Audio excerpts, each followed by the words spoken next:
won in 81, 82, and 83. Alan Flog won in 1984. Lisa Hewitt won in 1985 and 1986. Kim Kendall won in 1987. Tammy Shireman, 1988. Shannon Moore, 1989. And 1990, Kristen Obby. Starting in 1991, we stuck with a Nobby, but in a different family, and that was Chris Nobby. Christopher really came from kind of the Batesville area, was right over on the Ripley Decatur line, and always was a very big participant in dairy and was one of the on our list. There's not a lot of dairy kids that have won it historically. He's one of those that did. In 1992, it was Matt Barker. In 1993, I won it, Andrew Gauk. That was my 9th year. Matt and I's both of our 9th year. And in 1994, Kim Ramp won the Tom Swain. In 95, it was Sawney Smith. And then in 1996, it was her sister, Joy Smith, that won. Those would be Karen's daughters. That was our announcer for such a long period of time. In 1997, it was Allison Meyer, and she was young in her career, and Allison shows up several other times in here. 1998, Joy Smith won it again after winning it in 96. In 1999, in 2000, and 2001 and 2002, Allison Meyer went on a 4-year rampage and dominated this contest out through the end of her 4-H years. In 2003, her younger brother Craig Meyer won. In 2004, it was Jennifer Stewart. In 2005 was Molly Starkey. In 2006 was Hannah Gauk. In 2007 and 2008, Emily Dickman won the contest. And then following her in 2009 and 2010 was her younger brother, Quentin. Quentin Dickman won those 2 years. 2011, Morgan Cox. 2012, Jessica Banashak. 2013, Caleb Kramer. 2014, Tori Weber. 2015, Megan Hoover. 2016, Sammy Brusall. 2017, Rebecca Caney. In 2018 and 19 was Sarah Hassebring. 2020, no contest. 21, Hope Barker. 22, Evan Graves. 23, Hope Barker. 24, Maddie Brusall. And 25, Mason Morris. So we ran the 74 to 2026, and we'll know that later on this evening. We sure will. And you know, like Kevin had said, we've got one returning champion out here, and that is one thing that to bring up in it. This is not a win it and be done contest. As you read through the list, this is a contest that the very best exhibitors that are eligible for this Tom Swain contest are in it if they want to be. And very, very few have passed on the opportunity to get in the ring and be able to compete amongst the best that we've got here in Decatur County in these 5 species. I'm pretty good at math, but I don't know that. We're going to open up the mic, see what Mark's talking about here. As he sets it down, as he's done. Perfect timing. He talked that whole time. I had him muted, and then I open it up, and he drops the mic. He drops the mic. We got through the beef portion of the contest. Judges have told them to exit the ring. They'll go back, take a little break, maybe grab a sip of water, and bring the dairy. Just a little bit of a breather to unload their beef steer or heifer, maintain their dairy animal. And I do want to take a minute here just to introduce the two dairy showmen. First up is Hannah Fuel. She's a Greensburg Community High School student. Her graduation year will be 2027. Her projects in 4-H include dairy beef, consumer clothing, shooting sports, animal education, soil and water, photography, welding, hay, cattle, crafts, construction replica. We're going to grab one of our commercials, and we'll be right back. Pavey Stockyards, a locally owned and operated business for over 70 years, is currently buying all classes of livestock. Located at 324 West McKee Street in Greensburg, Pavey's has a rich history in Decatur County. Pavey's stockyard owner Alan Meyer, along with cattle buyer Carl Meyer, Secretary-Treasurer Carol Narwald, conduct business daily and invite you to call 812-663-4611 for current pricing. The backbone of America has been built on handshakes. In a handshake, there is trust, honesty, and a mutual commitment to building a long-lasting relationship. At Farm Credit Mid-America, we remain true to those principles. And while the world around us may be changing, we remain focused on securing the future of rural communities and agriculture. One home, one farm, and one business at a time. All right, we're back here at the Decatur County Fair for the 2026 52nd Annual Tom Swain Showmanship Contest. It's been a great one so far. We're in the break in between beef, and then our next species is going to be dairy. Just to give you an idea of how... She wants a headphone. Oh, I know it. Hope Barker, she's get done signing autographs and then come see us. She's coming. She's a celebrity around here. The current Indiana State. Hope was our winner there 2 different years. Won it in 2021 and 23. And we got a chance to we will, after the contest is over, we'll get a chance to interview our winners and our reserves, and that's a great opportunity for us to just kind of get a chance to talk to them and let them give shout outs. If you remember, I had to drag her here in 21. She didn't want to talk, but now we can't get her away. Yeah, that opened Pandora's box with her, and now she's a regular on here. Indiana 4-H area. She claims she hasn't missed one of these for a good while. So how many of these have you been to now? Well, since you were little, I guess it probably doesn't. A lot. A lot. Yeah. How old are you? 21. All right. Probably been to 21 of them, I'd guess. I would say she probably has. Yeah. She might not remember the first couple, but she got baptized here, I think. Basically. So how have you been? Good. Good. High school, graduating in 2029. Our 4-H projects include dairy and animal education. Hey, we'll get these bios. Plans to attend Green University after high school to earn a degree in animal science before returning to her family's farm to continue its dairy operation.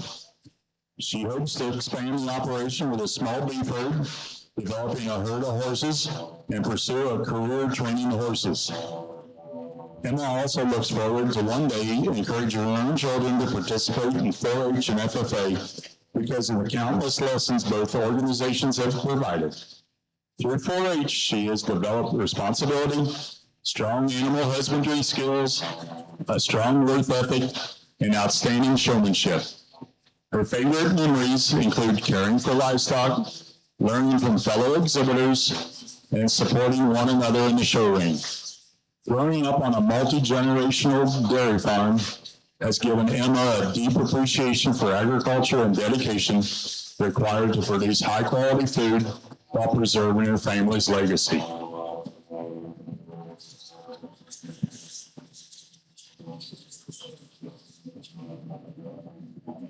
That was Hannah Fuel And Emma Nobby. and Emma Nobby. Yes. Yeah, went through those 2 bios.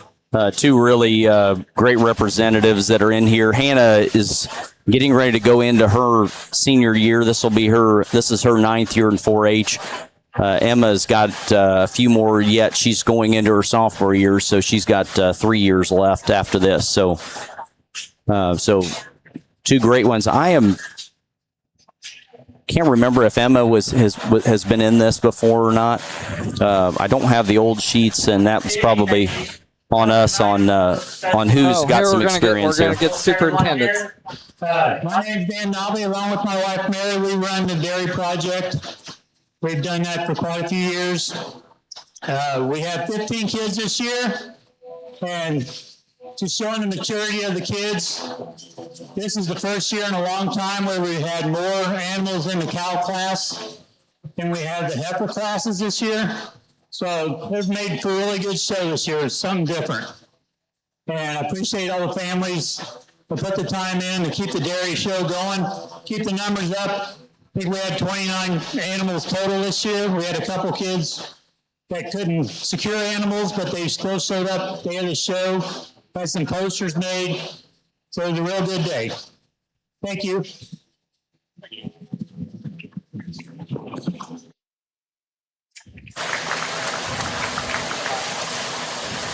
All right, that's our dairy superintendent. So we've shown beef. Now we're going to show dairy, and we do it totally opposite or totally different. Not opposite. It just is, different. yeah. It is different, and you'll if you're Able to if watch you're us, here to watch it, or able to watch us on YouTube. yeah. So if you're on YouTube, you're going to see it the way that they lead. Is coming at it from a different direction. They're all coming at it facing the cows, walking backwards. Is the style and the preferred model for how you show dairy cattle in the show ring. So where the kids really stood beside them, facing the same direction as the cows were walking, and dairy they walk backwards with them and just have a little tighter control. And walk, quite a bit slower. So it's learning that style, getting comfortable. They're trying to really show off the gait and the length of stride that the cows have, and so they're doing it in a slower motion. That gives the judges a chance to be also able to evaluate their their capacity, and then obviously in the dairy cattle side. Their udder structure is a very important aspect in the dairy industry, and so that's a piece of it as they're walking slow that the judges are able to evaluate as well. So, Got a couple different breeds represented here. I don't know. Yeah, the camera's going to pick it up.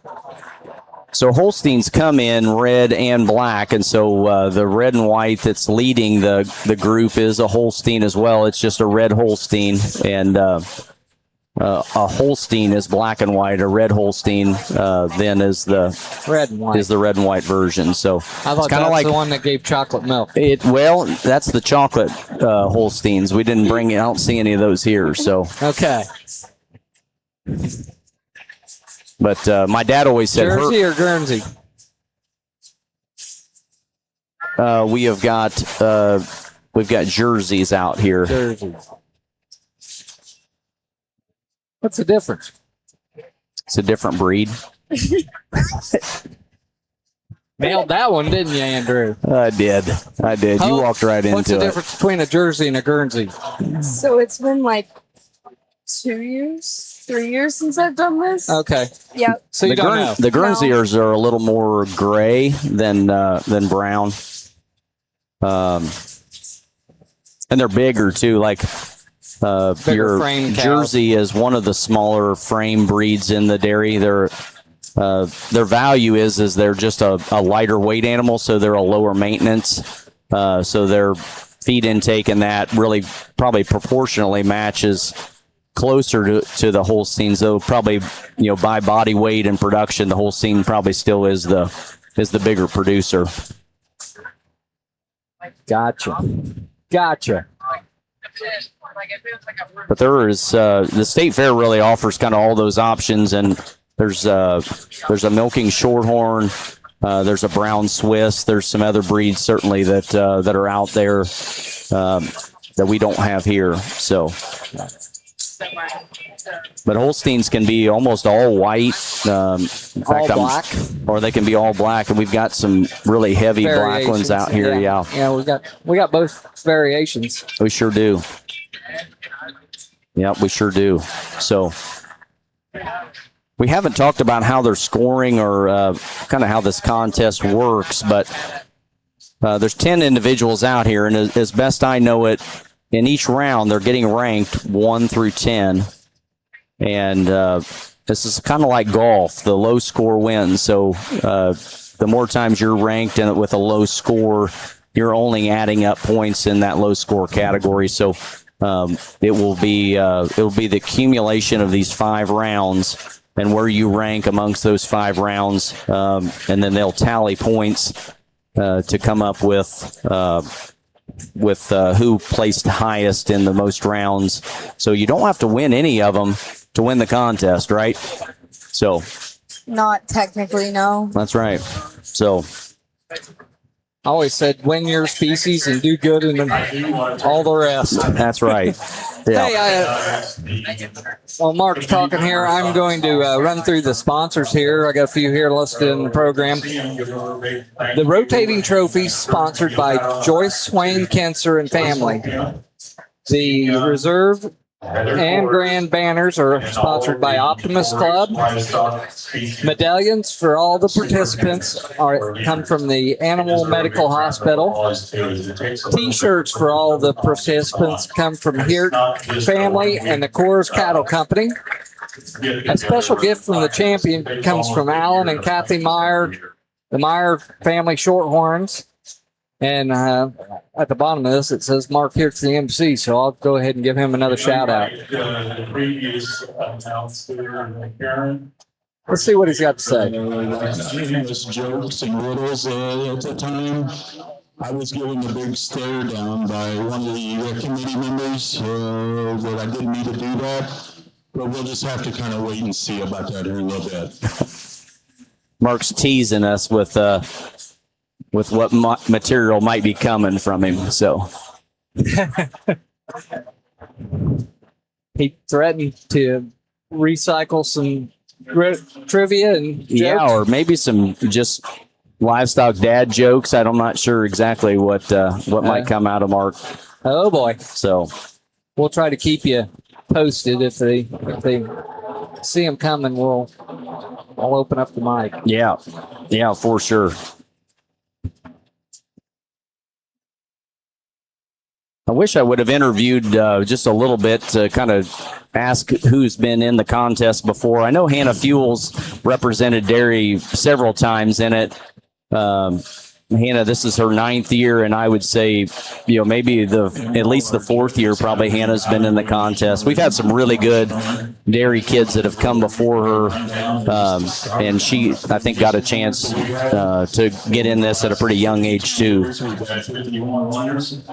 Only because of 2020 there wasn't a contest.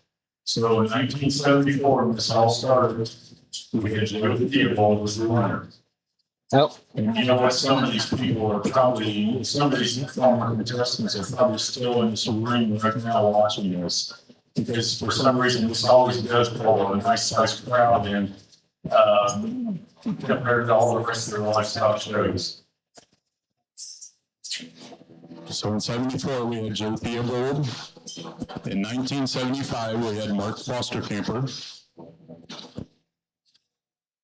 In 1976, it was Mark Hirt. 1977, we had Linda Fogel. 1978, there was Mark Hirt. 1979, there was Marcia Miller. And then in 1980, there was Mark Hirt again. And then 1980, 81, and 82, and 83 was followed by Susan here. I think it's going to be. Oh, Heather is his daughter dying. just realized that he won 3 times. She is. He didn't call her out. No. But he sure made sure he got his name. Well, 3 she times. realized. Oh, She does. Yeah. That's been. That's the moment. If you weren't here to get to see that, you missed something for sure. Because it's not easy to catch Heather off guard.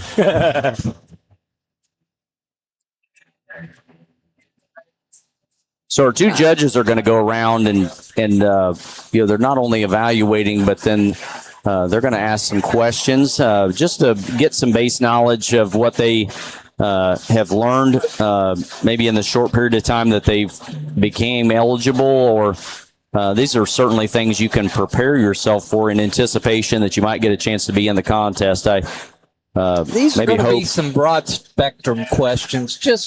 It's not What kind of questions did you get asked, Hope, when you were in this thing? Did the dairy ask you much? So dairy, it was the main question that they always asked was what runs through the milk vein.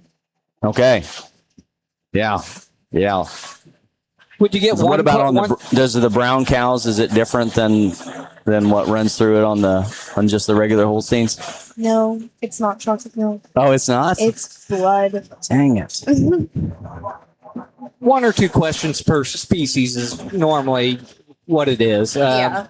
And I will tell you, I think they're wanting to get some answers, but this is an opportunity for these kids to show off some personality, some interpersonal communication skills, to really open up their answer and to let the judges kind of get an idea of their character and their confidence being out here. So, I know the comment's been made before. They don't want to make it a quiz bowl, but you got to have some general knowledge.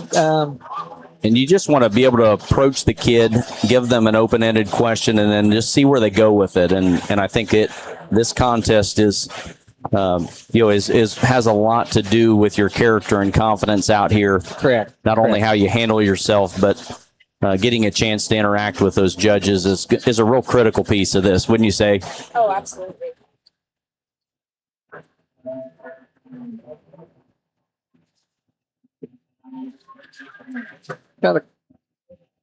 I really haven't paid attention to the judges. One judge is interacting, the other one's kind of overseeing, and then they will compare their numbers between species and turn in their cards, correct?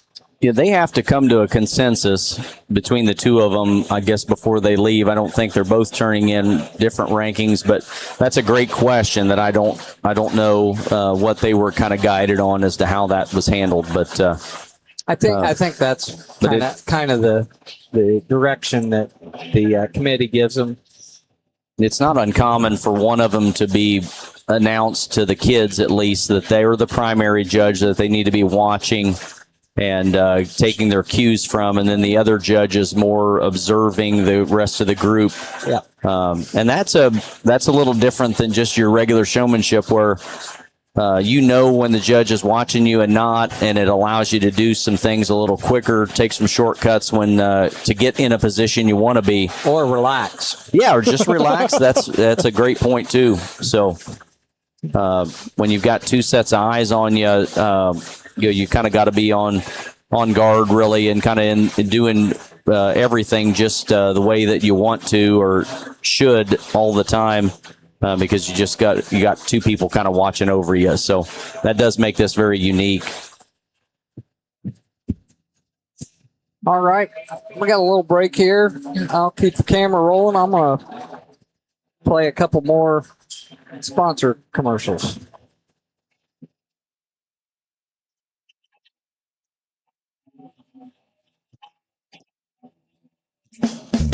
Halderman Real Estate and Farm Management brings over 90 years of experience and industry knowledge to you and your operation. Whether it's assisting you with selling your farm or providing you with farm management solutions, serving our clients remain our priority.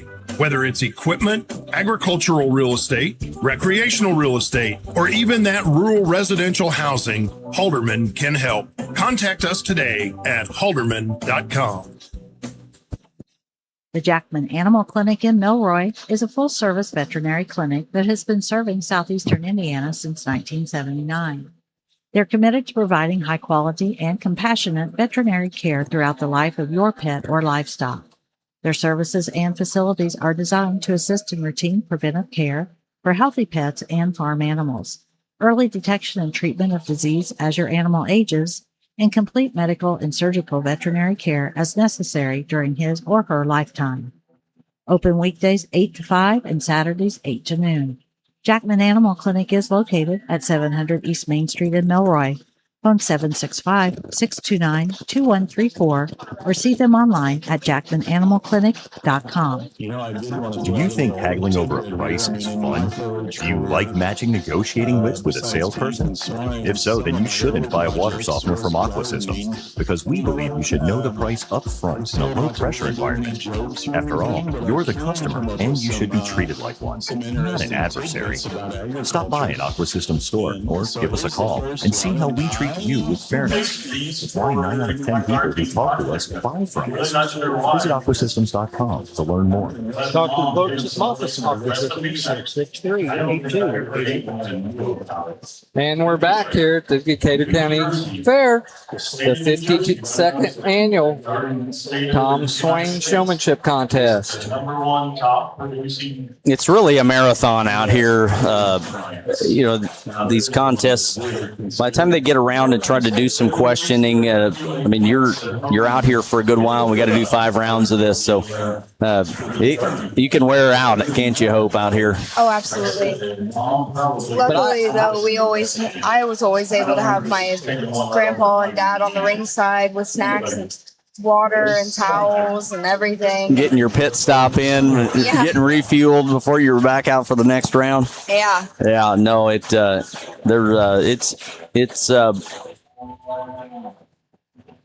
really great to kind of get some breaks in between there. I completely agree with you. So when you got out here and were showing dairy, what did you feel like was the most challenging piece of it, not being a dairy kid? At least for me, I'm pretty much shorter than every dairy cow probably out there. So that was a little intimidating.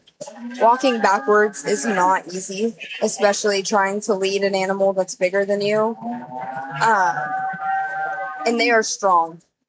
Despite looking skin and bones, they can push you around with nothing. Yeah. They look calm, but they've got a determination to them, don't they, when they got their mindset to do something. Especially when they figure out where the gate is. It's in game there. In game. Going away from the gate, you're dragging them, and then when they make the turn to the finish line, then you can't slow them down. Nope. I want to make a comment. I looked at the thermometer on my truck on the way in here. Yep. And it was hot outside. Yeah. It feels great in this barn. It really does. Yeah. We've got some big fans moving, and the barn really does. It's a relief to come in here and be in the barn for sure. So, and for the first animals to have, got here on Wednesday, that's it's a tribute to the crew managing the barn well, and kids doing a great job cleaning pens, and sometimes it's the humidity in here that can get a little tough, and I think the barn really feels great. It does. Great crowd in the stands. Want to shout out to that for sure. Yeah, for sure. Year in, year out, it's a premier event to conclude the fair. I mean, and Mark made the comment. I mean, there's a lot of alumni that not only have won the contest, but just got a chance to participate in it, that they've got this circled as one of the things they want to be here at the fair for. And, that's why I'm behind the mic. Yeah. Oh, yeah, that's right. I mean, and we've all got, a passion for this thing. That's why we carve out some time for it, and we want to be here to cheer on those that are in the ring. There's a lot of parents and family of kids that are in the contest, because we've got 10 individuals. It pulls in a lot of crowds of just friends and family of those people that are here to support them. And then all of the other families that are in these projects, there's young kids that are here that are watching, that are trying to learn, that are aspiring to get a chance to be in this one day. So, well, and that kind of brings me into my next topic. You're allowed to show your animal that that you're in with, but the other 8 contestants are pulling a ping pong ball. Yes. To get their animal. Yeah. So there's 8 other individuals, or 8 other animals out there that are somebody else's, and and you've not worked with them or practiced with them. It Well, wasn't until yeah. you pulled your ping pong ball that you got matched up with an animal that's going to be out here in the ring. So it's a blind draw for everybody else, but the one representing their species. I don't, Yeah. like, or the two that get to come in. Are getting to bring in an animal that they chose. The other 8 that are out here are getting a random draw from a pool of 8 that have been pre-selected for the contest. So, And that's the superintendent's job. And like I said, a big shout out to the families that allow their animals to be shown by somebody else. And actually, that is a real change, because last year you weren't even allowed to show your own animal in the species that you won. Was that way 2 years ago too? Or was it just last year? I think it was. It was a 1 year. It just started last year. That's the great thing. The committee looked at it, and this year they brought back that the species you won with, you could do. We talked about some people showing multiple species. They only get to show the one they came in. So if you show beef, dairy, pigs, and sheep and goats, you only get to show which one you came in. The rest of them you get a random draw. I really like that call. It's never going to be evenly fair. Some kids are going to show 3 or 4 species. Yeah. Even if you don't get to show your own animal, if you're showing 3 species, at least you know what to do when you walk in the ring. You're exactly right. The confidence really comes in the kids that have a lot of experience in more than one species. They can pretty well take any of them and really. Well, they know what to do. They know what to do. And whether the animal wants to do what you want it to do, that's a whole different thing. And sometimes your own animal can be a nightmare in the ring. I mean, they all have a different personality to them, and sometimes that same personality doesn't show up when they walk through the gate. And so sometimes they just have bad attitude. Yeah. Oh, yeah. I think you had a lamb one time that drove you nuts. Yeah, she'd shown all year, so I don't really know what happened, but for some reason she hated the mulch in our ring. And it was a bad day. It was a very bad, very long day. Yeah, this is. I mean, and that's a great point. The surface we have in the ring is a bark mulch type of a surface, and that wouldn't necessarily be what all of them are used to. Certainly at home or in previous rings that they've been in, it's not what they have in their pens. Except for the cattle would be on mulch, and they're going to be pretty familiar with this. But when you bring some pigs in, and pigs really have a lot more of a pretty sensitive pad to the bottom of their feet. Boy, they're high stepping like a saddlebred horse when they first come in here. They're just not quite sure what that surface is, and they eventually get used to it. But it takes a little bit of work. So the Super Trooper crew has entered the ring. We're actually going to sheep now, but they're going to go ahead and get the placing pins up for the swine. Yeah, so now and look, it is. It's like a little bunch of ants out there. I mean, look at them going. I know it. Grab a gate and go. This is like Lincoln Logs on speed out here. We've got a bunch of hands assembling gates with gate rods and dividers and fronts and backs. Giant erector set. And we'll see how well they do. Right now, they're keeping them in order, even numeric order. So. Well, I saw there for a minute they had a back on the front, but they got that switched around pretty quick. Yeah, somebody's monitoring. You need a ringleader. You sure do. So that's the guy running the gate rods. So. I was going to say, Nathan's running the bucket with the rods in it.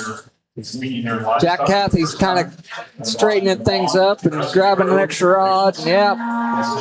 We got the dairy guys in there helping. We got Matt Morris back there. I saw Steve Gunn carrying a gate there a minute ago. They got a little ways to go. They're number 6, so they got halfway to down. We're in the second half here. Here they come. The second half's going to go faster than the first half did. Yeah, because They're kind of getting her figured out. So now it's just getting them straight and Cody Galt, presentable. John Evans, Jeb Stevens has got a head gate coming in. tailgate.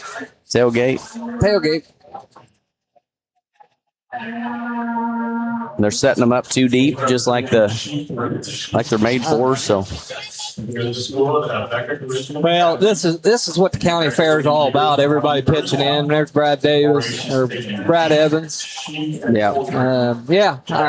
Shout out to Andrew all these Stewart. guys. Yep.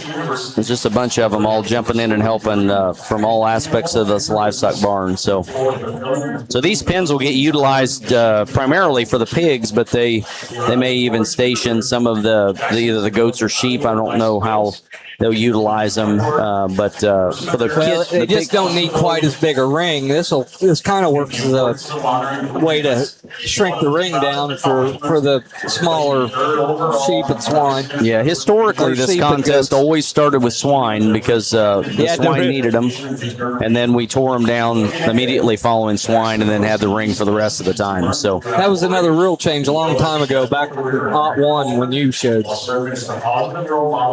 of swine going first, Yeah, yeah, that never happened back in my day. no, It was always, just a rotation. yep. And then next year, goats will go first. It'll go back. Oh no, wait.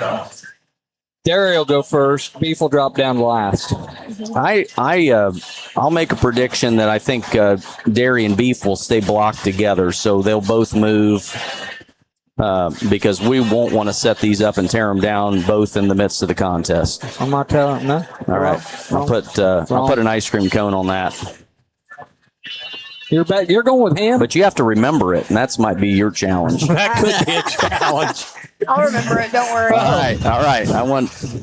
I'll be back I next think year. I think for we need to get both of certainly the dairy and beef out of the way, either in front or back when we set this up. So we'll see if they want to tear it down and set it up during the contest, and now they'll be able to leave them up and utilize them for and tear them down after our contest is over with. So we'll see how it plays out, Kevin. But we should be in next. What's going to be our next species, Kevin? Sheepies. Sheep. What can you tell us about sheep, Hope? Everything. That's exactly what I wanted to hear. How many different breeds will be represented Here, tonight? my guess, 3. I was going to say 4. Okay. We have a downer in here tonight. I hope so. Okay. Prairie black cross Cross, for sure. textile. That's kind of what I was thinking. That was my 4th. Okay. So, Dorset. Were you here for the regular sheep show? Did you make it for it? No. I didn't either, and it was on Sunday, correct? Does that sound right? Okay. I walked through and watched a couple classes, but that was parade night, and there's quite a bit going on. So I did get down here to watch a couple classes, but I did not see it all by any means. So Mark will make the announcements, but our 2 representatives coming in for sheep is Tinsley Broussard and Jackson Stevens. As we talked about there at the very beginning before the contest started. So there'll be a short bio talked about on the 2 of them as they roll in here. Tinsley is going to be a sophomore, and Jackson is going into calculate back. Is that 8th grade? Yeah, 8th grade. So Now, I think didn't they bring in not a new breed, but a new breed to the county? Don't Stevens race some? yes. What are they? Lincolns. Lincolns. Yes. And a breed that's been around for a long time, but Yes. just has not been shown here at Decatur County. It is a wool breed, and I don't really think many wool breeds have ever really been shown here. That's true. Here they come. I'm going to open up the mic for Mr.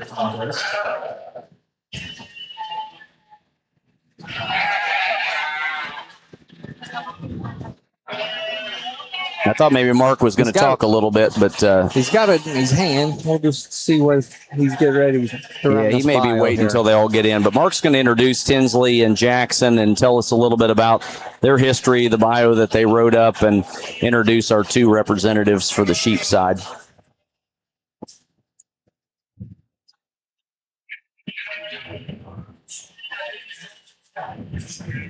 Maddie Broussard is out here as well. She certainly would have a lot of sheep experience coming, showing in that project as well. So certainly got three.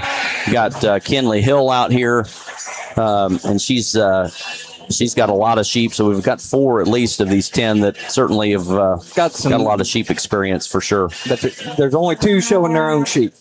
Remember that. Ava Doig, she's another one that is part of the sheep project. So several of these have got certainly experience with their own animals, and coming out here in the ring is it's going to help them out just a little bit, persevere through driving a lamb they're not used to. Did they switch sheep on you any when you were in it? I think they did twice.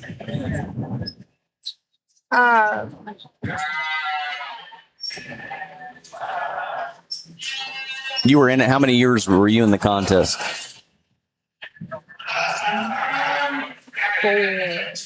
4. It would have been 5, but 2020 got canceled. Okay, gotcha. That's pretty confident. I won. Oh, yeah, we had a show. We just didn't have do Tom Swain. That was a bad decision. Don't get me started. We got a hamp in there. We did have a county fair. Cross. Yeah, we did have a county fair in 2020. Everything came in and showed and went home. We got through all the species, but because everything was going home, we didn't have animals available on our last evening there to be able to have a round robin like this. So that was unfortunate. Here he goes. I'm cutting you off. California is typically the top producing state for roll by volume. Yes, these other major contributors, including Colorado, Wyoming, and Utah. And actually, if you went to overall sheep inventory, it's actually done by the state of Texas. The state of California is the actual state producing the most value in the world from year in and year out. It's a very good tribute right there. I thought he was going to bios. He went to trivia. He did, and was telling us just about really where the sheep producing states are in the country. They're all out west, and not surprising at all. You get out in the mountains and California, Texas. He said Idaho, Montana, some of those states out through there. Colorado's got a lot of sheep. So they have sheep feedlots out there. They do in Colorado. Yep, in that Greeley area, there's some really big ones. Yeah, you put 10,000 sheep on feed. That's a lot. And sheep are really good gainers as a percentage of their body weight. They really do a good job of converting feed, especially sheep that come off of grass and have really framed up and have got a lot of room to put shape on and fill in. They can be really good converters. They got a little better feed conversion than what cattle do, certainly, and so they can be profitable to feed for sure. Just takes numbers and where the sheep are located out that way. There's a couple packers out there that those lambs will feed into, so it's a pretty neat deal. Something we don't experience here.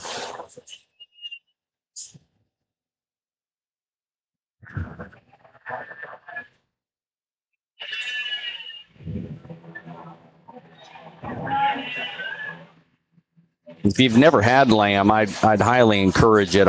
It's really one of my favorites. Done right, lamb is terrific. It does have a unique flavor to it, but I really find it really good. It's like I said, I go to a really nice steakhouse and they've got lamb chops on the menu. I'm really quick to order it.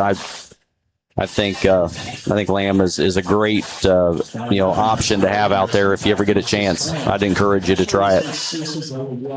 I'm good, thanks. Actually, all of it. For the longest time, there was only 2 schools in the county that had FFA chapters. That was the County School in North Decatur and South Decatur. It's all the way back in 1978, which is probably none. I know none of these participants who were around in 1978. There's a good chance that none of your parents may have not been around here in 1978. 1978, we had a couple of great FFA advisors that were South Decatur. They got together with the county school board and actually okayed a trip to the national convention, which at that time was held in Kansas City, Missouri. So 1978 was the first year that any of the county schools were allowed to miss a week of school. It was only actually allowed for the state, for the chapter officers, or a next member up if one of the officers couldn't attend. So that was a fun-filled week of education and experience and travel time because yes, I was a member of the 1978 chapter that we went, and actually we with our advisor we attended a lot of workshops during the convention. But some of the fond memories that I do remember was actually on the final day that we were there. President Jimmy Carter was actually a guest speaker at the last seminar that we had. Plus, it was pretty unique as well because we were out of Greensburg, Indiana, for Decatur County for an entire week. So I mean, there was 7 or 8 of us plus the advisors that packed up a couple of hotel rooms. And we had some free time too to kind of get out and explore the city as well. And actually, the American Royal was going on at that time of the year. Mark's telling his story about going to the FFA convention. When we came home, 1978 says the first time that Decatur County, which had been North and South Decatur, FFAs got to travel and go to the national convention in Kansas City. So he said that. And it went on through. I got the opportunity to go out there, and if you were an officer, you got to go. But if you had to be a junior or senior, and if you went as a junior, you couldn't go as a senior. Gotcha. It was a special trip to go out. I wasn't fortunate enough to have FFA when I was at Greensburg. They've since created an FFA chapter there, but and now all we got to do is drive up the road because most of the time the convention's either in Louisville or Indianapolis. Yeah, Indiana's been super fortunate to have it right here in our backyard. But it skipped a few years ago and it went down to Louisville. But I think it's in Indianapolis now for the. They have signed a contract for foreseeable future. Yeah. So the headquarters for the FFA, the national office, is in Indianapolis, which I think really helped facilitate getting it there to the grounds. And but it worked out at Louisville because the North American International Livestock Expo that happens down there in November, that was always right before it. So it was a bit of a hustle to get that contest in and then get the fairgrounds all set up for the big livestock show that took place there for like 3 weeks or so thereafter that. So Sure. Yep, they say it's a sea of blue jackets in Indianapolis I've been fortunate enough to go up there and judge some speaking contests and some entrepreneurial contests. I did at Louisville, and I really enjoyed it. Just some unbelievable individuals that they were state champions, and then qualified for nationals. Yeah, and so already really elite, great kids. You're getting the best of the best. Boy, you are. Yeah. And they just really blew you away. There were some fantastic ones. The young lady that was from California in one of the contests that I did one year. I mean, boy, just a dynamic kid. I mean, their ability to talk on the mic was really, or just to speak in person, articulate themselves. They were just dynamic. So And there's a lot of states. I don't know. There's probably, all of the lower 48s, I'd say, are all consistently at the convention in some fashion or another. But certainly the Midwest gets a lot of chapters that come just about a location and the expense of the trip.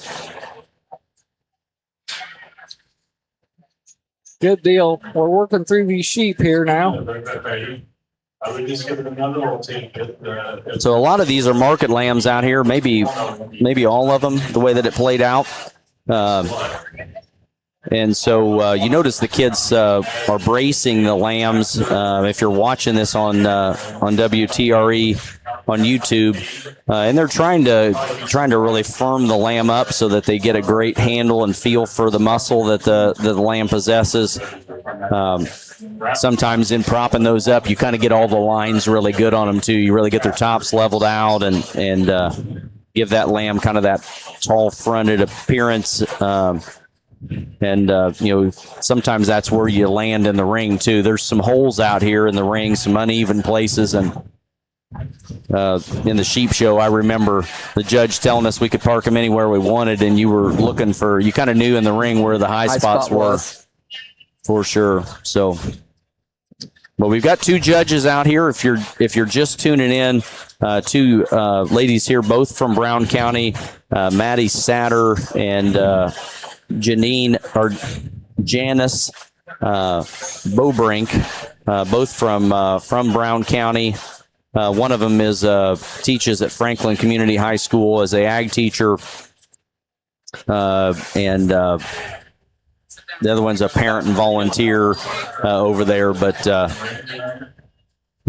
two great people here. We always get really two fresh judges in. It's great to get some people that are obviously not from the community that have a really impartial view of those that we've got out here. And especially when we have these contests and the participants can be in it year after year, Hope. It's good to have some fresh faces to reset the impression that they have, because these kids really leave an impression that you'll remember the next year if you come back again.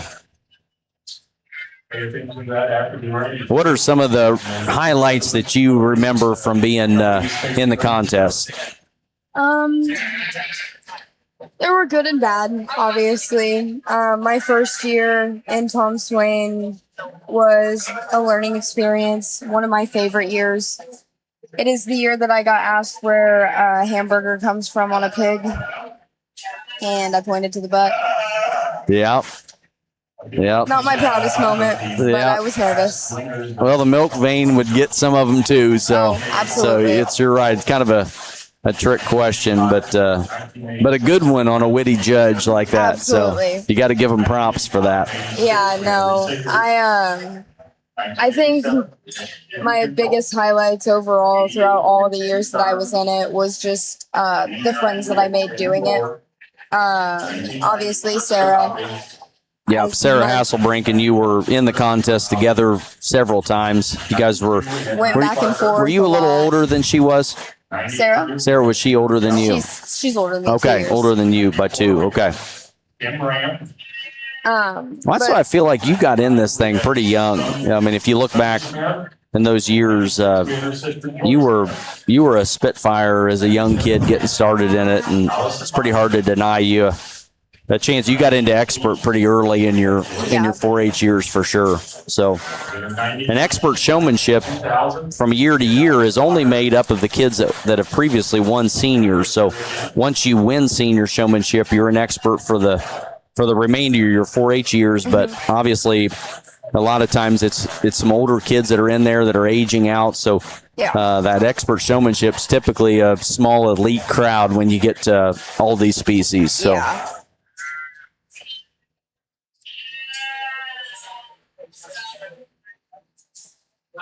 So besides sheep, did you show any of the other species? I showed pigs. Okay, that's right. 2 years that I was in 4-H. but that was all I ever showed. So what did you take from showing pigs? Was it a strategy to try to be in it, or was it a project you kind of wanted to do anyway? So I did pigs and sheep. I think my very first year of 4-H. That's when I started it. Pigs. The only reason I quit showing them was having to get rid of them at the end of the year and at the auction, my barrows and everything. Yeah. It was really hard, which is why I never really showed wethers until my last 2 years. Very good. So 4-H. yeah, and for those of you that are out here listening, it's one of the aspects that is tough. Is these animals, especially in the market project, are animals that are eventually going to enter the food chain.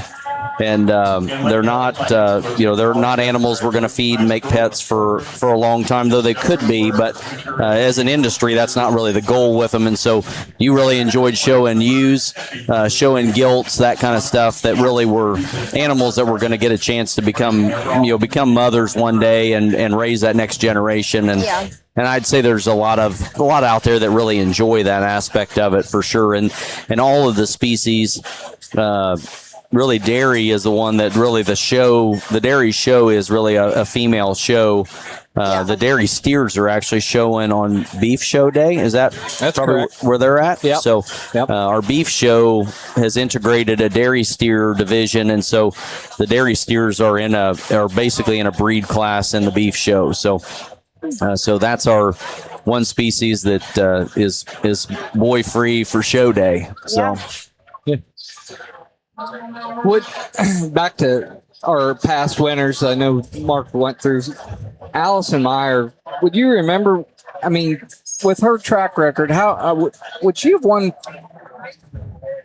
rookie, junior, or senior? Would she have made it to expert maybe her first year? I mean, because we're going from 99 to, just 99 to 0. No, is that? See, her first year was 87 to 02. 97 to 02. 97 to 02. Yeah, so that would have encompassed 6 years. 6 of the years, and it'd be hard to probably imagine that she wanted her first year in. She didn't overlap. I was out before she got started, but that's a great question to kind of find out is what year that was. She definitely was probably one of the younger kids to win the contest. Craig and her only were maybe 2 years apart in age, and it wasn't until she was out before Craig got a chance to win. So he was up in maybe his last couple of years of 4-H when he won in 03. And so maybe a fourth year 4-H or something like that won this contest. What a huge just honor for a young kid like that. You just kind of hardly understand the ramifications. And Maddie Broussard was relatively young when she won it there a couple years ago. I mean, for sure. She's still got. Yeah, she would have been like an 8th grader or something along those lines. Very similar to Jackson being out here showing, now where we've got, Ava Doig.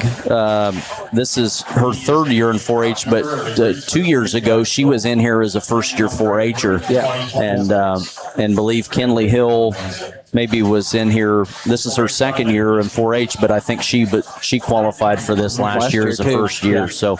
So we've got some really, really outstanding young talent that is getting a lot of experience, and we've seen it play out where it just doesn't get easy to get in this, and you can't. You can't let that in your guard on your species show day. No, this isn't giving you a ticket for all of your years left. Yeah. This is a year by year deal, and well, you made the comment. You're not one and done. You can win it multiple times, but you got to get there to win it. You do. Yep. So, and the way that this one's structured, I mean, it's like making the NCAA tournament. I mean, when you're in, then everybody's playing, and it's one loss and you're out. Yeah. And so, I hope you won.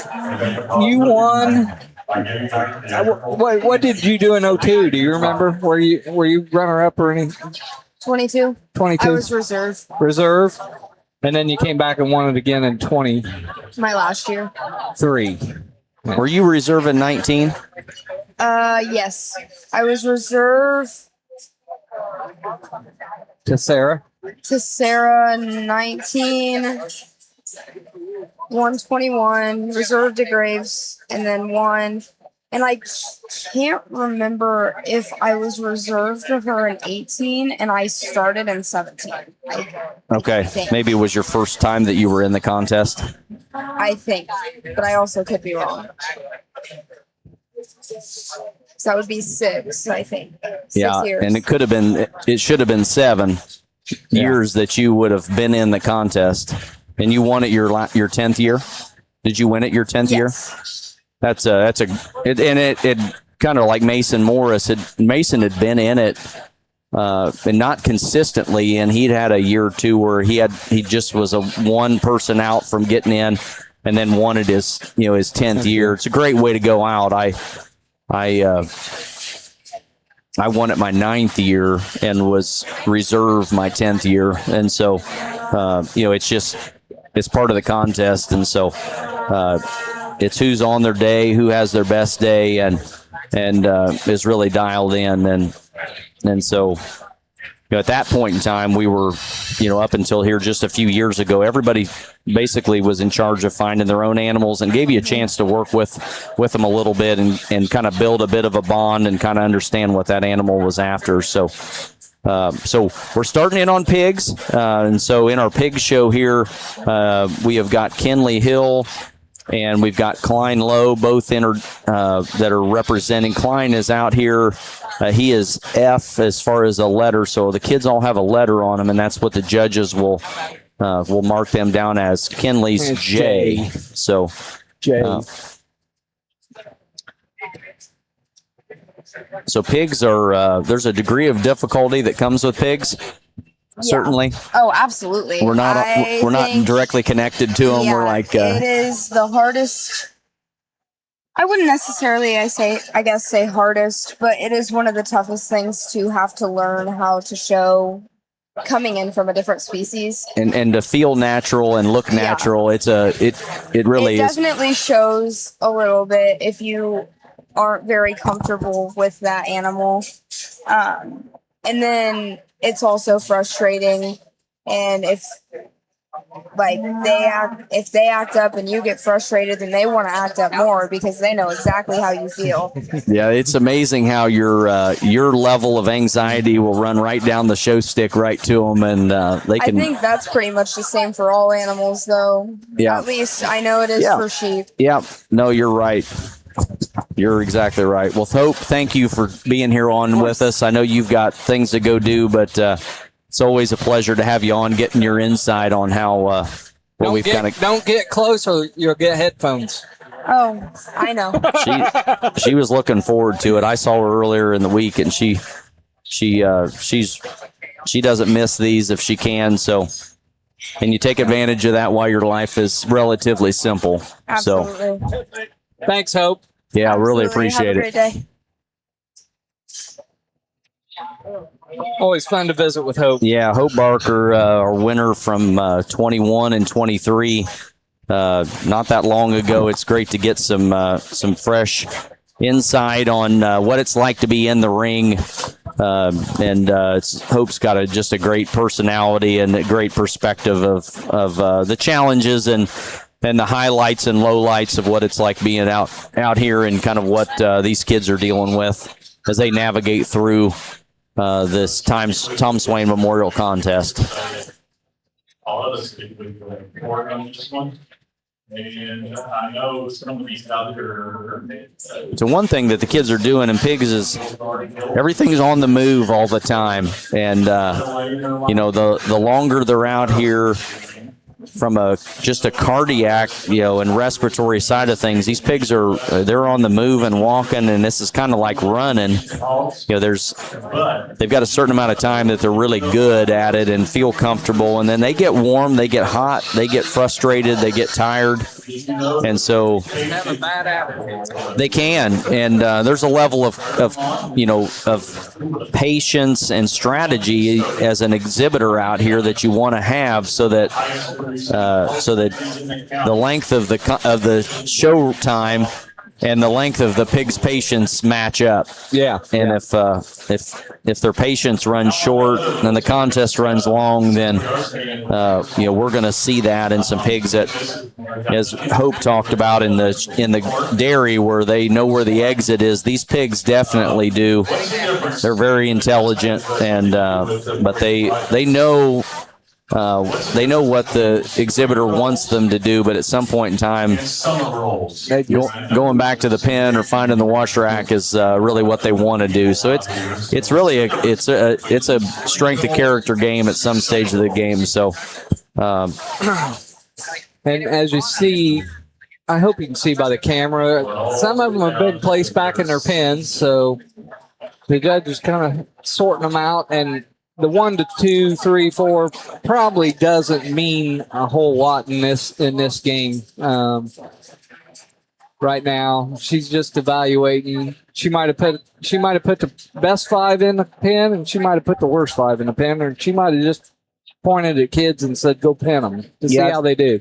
It's a great place to ask questions when you can let the kids shut the pig down and be in that pen. It's a lot easier to interact with them when their pigs, kind of held up that way. So all of them are, going to get their chance probably to get asked a question or two. The one judge is kind of going around doing that, and then the other one is really kind of the one that the kids are showing to out in the ring. So this is really a level of complexity out here when you're showing to one and getting questions asked by the other one. Yeah. Hey, while I got just a couple minutes here, I'm going to run down for the viewers on YouTube the back tag numbers. Emma Nobby is back tag A, and she's from dairy. Grady Harrison's back tag B. He's from beef. Maddie Broussard's back tag C. She's from the meat goats. Jackson Stevens, back tag D. He came in through sheep. Kelly Sundall, back tag E. Dairy goats. Hold on. Hold on. This year we had 102 pigs exhibit in our show, and I couldn't be more proud of these exhibitors and the hard work that they have shown throughout this entire year. I do want to take a moment and thank all of our swine families for welcoming me this year, and I truly appreciate your kindness, support, and hospitality that you have shown. Thank you to everybody, and congratulations to our exhibitors.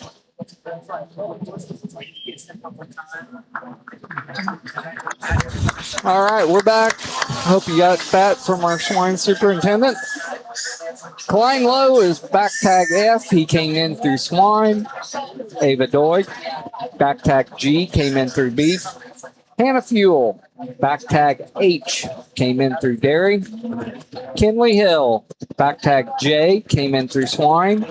And Tinsley Broussard, back tag K, came in through sheep. So, had a little break there, but I hope you got that rundown. So, if you can see it on the YouTube channel, I hope you can read the back tags. Yeah, so still out here in the ring is Maddie Broussard and Jackson Stevens, as well as Ava Doig. So, no particular order here. It's pretty hard to know what the judges are thinking as they're pulling a few. If sometimes it's a pig that's really acting up, and they kind of know that they need to get that kid pinned. Coming, maybe. Yeah. So, I think as a judge, there's a lot of different reasons why you'd pin them in kind of different orders in terms of the timing of pinning them. I think you're right. Probably the pin they grabbed is not necessarily I think they just told them to stick them in a pin. Now, In showmanship, If they tell you to stick in a pin, you better go to number one. If you it's go, open. you go to lowest number you can. If So number one's open, that's where you're going. that's right. I believe That's right. 2004, we also had the reserve exhibitor was Heather here at the time. I believe that is right. 2005, we had Molly Slicky. Oh, 2006. we've already done that. He's behind us now. Mark is reviewing the past winners, which is great. 2009. we had- Why does the queen have a different color one than us? Did she get a better book? Look, right here. Right here. Oh yeah, that must be that's got to be an inferior version to what we have. No, I think she got a better book. Oh, I think we got a little break here. I am gonna do the who was Tom Swain. yes, that'd be great.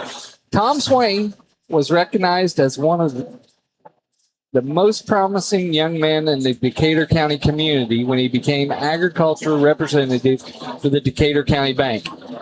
In 1972, he was elected vice president and loan officer. Earlier, he had been awarded a Bachelor of Science and a Master of Science degree in agriculture at Purdue University.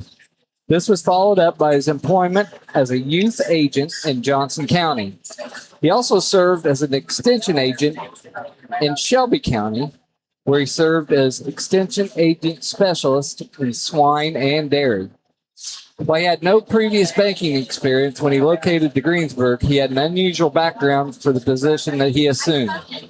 Besides becoming affiliated with the Greensburg Optimist Club, he became one of the key members of the Decatur County Fair Board, contributing to the success of the annual 4-H and agricultural fair. He was active at the First Christian Church, serving both an elder and Sunday school superintendent. Not only did he possess firsthand knowledge of agriculture operations as a farm youth in Rush County, but he furthered his passion for agriculture through his education and studies in college. Tom Swain and his two sons were killed in an auto accident in 1973. In honor of his interest in support of 4-H livestock projects, his family and friends established the Tom Swain Memorial Showmanship Contest. And that started in 1974.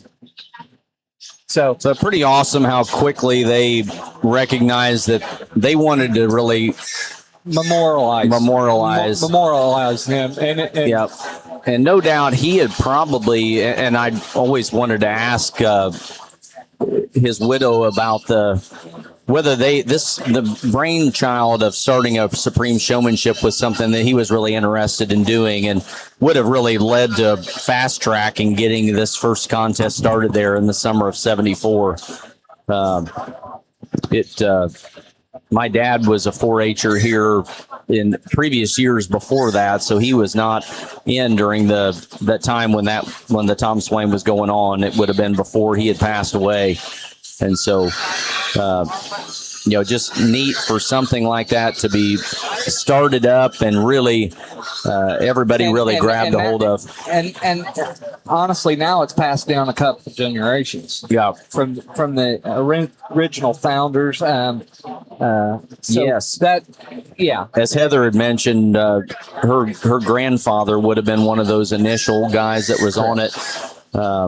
Doc here would have been very instrumental. Very instrumental in it, and so there was several that took the sword and picked it up and kind of charged on to get this showmanship contest started and have done it in his name, and it's just been a great event.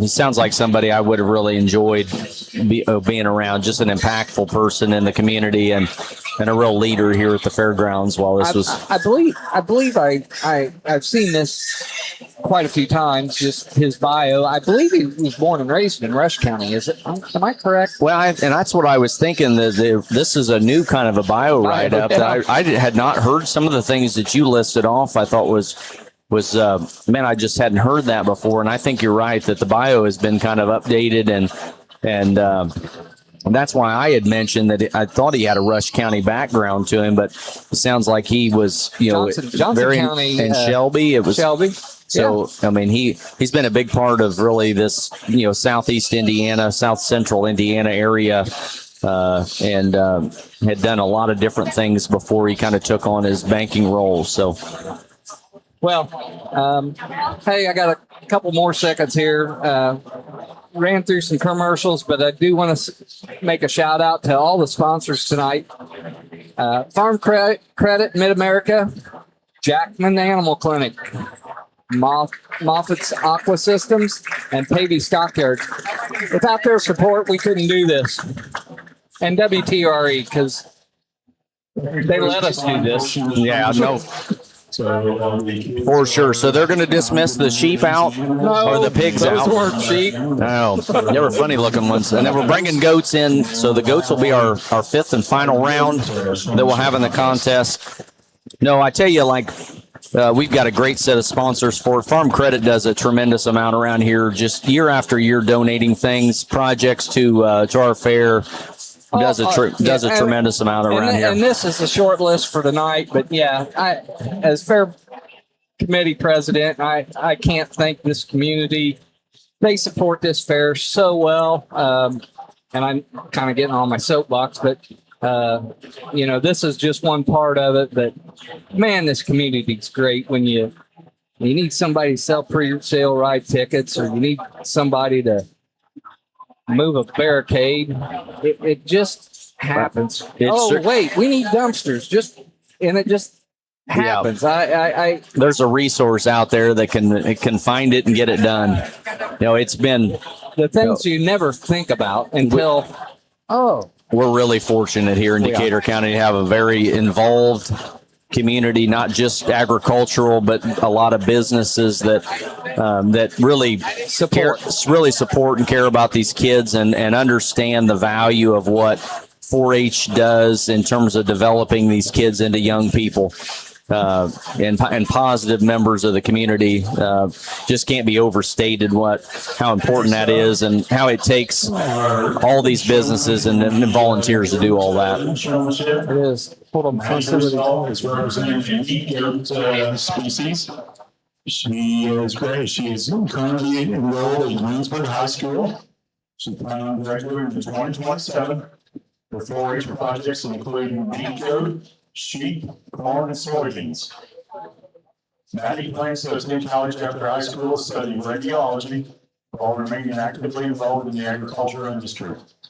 Throughout her 4-H career, she has participated in meat goat, sheep, corn, and soybean projects, developing confidence, setting ambitious goals, and building lasting friendships along the way. One of Maddie's favorite 4-H memories is working and showing alongside her sister, where they continually encourage each other to become better showmen. Throughout her experiences, she has gained valuable skills in responsibility, teamwork, and leadership that would benefit her in her college career, her future career, and everyday life.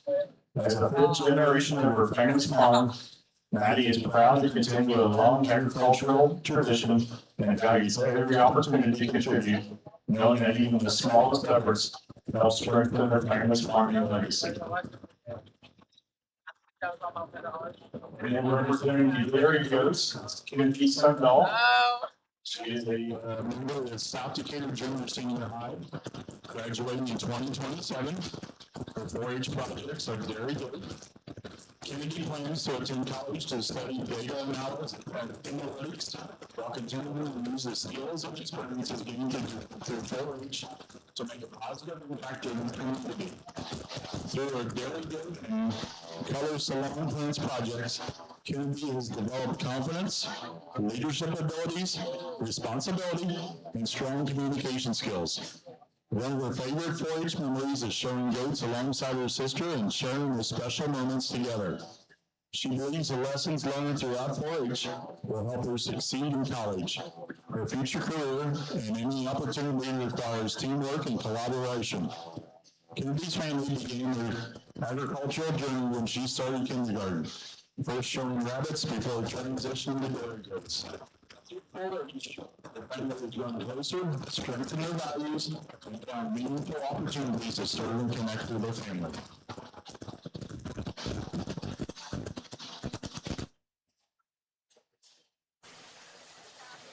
All right, we're back.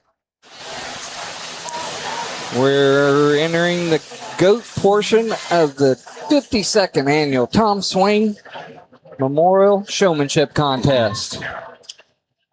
We've got a little bit of assortment of goats here. We've got big goats, little goats, down there goats. We do. So we've got we've got some pygmies out here, some Nigerian dwarfs. The down-eared dairy goats are Nubians. Nubians. Very good. Very good. I could not. I had La Mancha in my head, and I just couldn't. And actually, speaking of that, that could be a La Mancha right here. The first. Those are the ear. Those are the ones that have the really, really little ears. Oh, okay. This is a Toggenburg, is what this one is. Okay. So, I've had to judge a few goat shows. I judged some meat goat shows, and many a times the dairy goats get thrown in.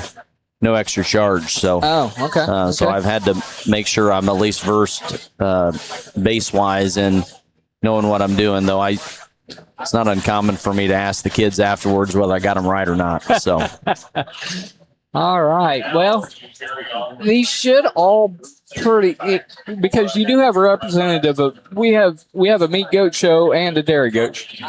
And this is the only species where one expert comes in from each side, right? One expert from dairy, one expert from... Correct. Because goats were just added to this contest probably... It's probably been 10 years. I'm going to say 10 years ago. Yes. It was something that Rob Smith and a few of us, I had actually daughters that we were not in 4-H yet, but I was helping some kids. We were involved in the goat project, and it was definitely something that they were working toward, really trying to adopt into it. The goat project has really grown, and it had, even at that point in time, was really a project you could see was going to evolve and be part of this main livestock barn. Because if you rewind back until the early 80s, there was only a handful of goats here. Absolutely. And the program grew and grew and grew, and there's maybe 100 goats, couple hundred goats? Yeah, just for history, for those of you out here, the meat goats, which are the red-headed, brown-headed, predominantly white-bodied goats, and then there's some ones that are certainly colored up more than that. Those goats did not even enter the United States until 1993. And so prior to that, the goat show at Decatur County was strictly a dairy goat show and pygmies. So pygmies have been in the United States for a long time and been shown, and then all the dairy breeds had been here. And we were showing dairy wethers, just like we are today. So it was a dairy goat show plus pygmies was really the goat show back in the, prior to probably 2003 or 4 when we probably started our goat show here. Right. So wouldn't have been until we had enough breeders and enough interest to actually start up. And the way that the boar goat or meat goat show started here at Decatur County was really just an add-on to the dairy goat show. So they created a couple classes and allowed those goats to start coming to Decatur County, and then over time that project has just continued to grow in popularity and numbers. And so we've always had a really unique, healthy dairy goat show here at Decatur County, not necessarily... not large numbers. Never. Yes, I mean, and we've had some families that are very involved in showing outside of the county, and so that's helped. Those families have, prior to them being out, brought a lot of numbers. Dairy goats are kind of like the dairy cattle, where there's a segment of them that just show up on show day and go home because they're lactating, they're in milk, and to milk those dairy goats here at the fairgrounds every day while they're here is pretty stressful on them and the And exhibitors. the operator. That's right. That's right. So a lot of these are mechanically milked, and so it's a lot easier to have them at home running. Though in the '90s, it was really, it was just a heyday time. I mean, even in the dairy cattle barn, we had families bringing portable milkers in and milking the cows that were here. It's really it was just a great time in that aspect of it. So we've got one running loose out here in the ring. We'll see if Klein can get that thing wrangled or not. So Klein Lowe, this is Klein's 10th year in 4-H. So I was going to afterwards ask him how many times he'd got a chance to be in this. It's not that he comes through swine, and swine's a really difficult one to get in. There's just a lot of quality, and not that there isn't in all the rest of them, but there's so much that has to do with the partnership between you and your pig, and a lot of things can kind of play out in that pig showmanship deal. So, and yeah, and not just pigs, but some of these animals with these show circuits, they're out every weekend, and they're in a show environment, showmanship environment. Yeah, multiple times a year. So, I would attribute some of my success as a young kid that we were going to Hoosier Beef Congress, and we went to Franklin and Shelbyville and North Vernon, and went to some shows that were before Decatur County's fair. And like when I showed up as a first-year 4-H'er, it was probably my 10th show maybe in the ring, and I had 10-year 4-H'ers that I showed against that it was their 10th time in the ring, because Decatur County's fair was the only thing they went to. So sure, we are entering into a time where many of our young showmen that we've got in multiple species might have started at age 5 or 6 showing, and might have 4 or 5 years of experience already in their species before their first year of 4-H eligibility, and it really makes it a big opportunity. They are on. I mean, they've hit the ground running coming in as young people, and we see it in how many of these have elevated through showmanship in that species. So correct. It's just it's like gymnastics or anything else. I mean, you can get started at a very young age, softball, basketball, whatever you want to say. There's just like shooting free throws. That's right. It's kicking field goals. The more you kick, the better you get. Yeah, and there's no substitute for it. Being in the ring is a unique situational type of environment that. The more you're out here, the more things you learn, things that you do wrong that you're going to watch for or protect yourself from happening again. Right. And that doesn't, and you can't replicate it out in the barnyard. No, you're right. At home, when it's just hard to create those situations. The noise, the baby screaming, just whatever. That's right. Yeah. Being at the fair is you're right. It's got its own set of challenges. There's a lot of distractions, not only for the kids, but for the animals around the ring. Most of these have been here, several days now at the fair, and they're, maybe used to running in a big pen at home, and they've been cooped up in a small pen, and you get the cattle here after they've been here 3 days, and it's a cool morning, and man, they're just froggy out there. I mean, they feel good. They're ready to kick it up and goof off a little bit, and the kids certainly not ready for them to do that. So you can see that in just about every species. Yeah, absolutely. Yeah. So the more you can keep their animals' routines similar, so a lot of these kids be surprised in the morning or evening how many of them are getting out and they're walking these things and getting some mileage in them so that they get some time to get some of that energy out of them so that they can be a lot more predictable when they get out here in the ring. So we're into goats. This is our last species that we're going to do here in our goat show. And we've got, as Kevin said, we've got definitely some different breeds represented out here. We've got dairy goats, and we've got meat goats, they call them, or some of them are boar cross. There's some pygmies out here, so we got a lot of variety in the goat show out here. And so they're kind of continuing to to get a chance to. She's talking to the kids, asking them a couple questions, and just get a feel for their general knowledge and how experienced they are in the animal that they brought into the ring. So it's one of the things that's really tough. This, since we started the random draw, is the kids don't really know a lot about the animal because they really got handed an animal, and so being able to recognize what the breed is that you're driving is really only to the advantage of the couple kids that brought their own in.